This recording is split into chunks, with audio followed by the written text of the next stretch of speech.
মাঠে মাঠে চলছে কাটা ও মাড়াইয়ের কর্মযজ্ঞ। এ নিয়ে আরো জানাতে জামালপুর থেকে যুক্ত হচ্ছেন জুয়েল রানা।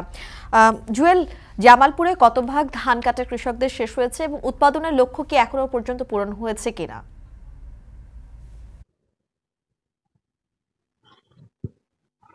আহ মেম জামালপুরে এই মুহূর্তে 12 থেকে 10% বোরো ধান কাটাই মারাই এবং শুকানোর কাজ চলছে।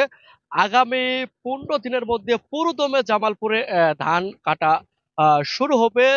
জামালপুর কৃষি সম্প্রসারণ অধিদপ্তরের তথ্য মতে এই বছর জামালপুরে 1,29,000 হেক্টর জমিতে বোরো ধান চাষ করা হয়েছে।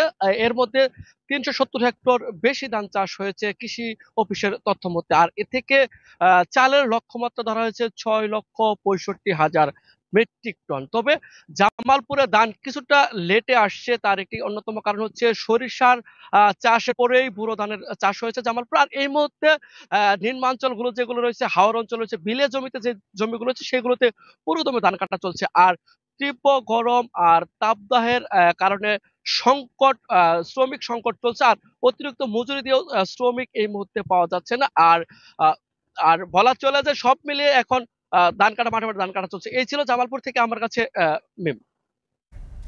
জামালপুর থেকে যুক্ত হয়েছিলেন সহকর্মী জুয়েল রানা, জানাচ্ছেন সেখানকার কৃষকদের ধান কাটা ও মাড়াইয়ের খবর।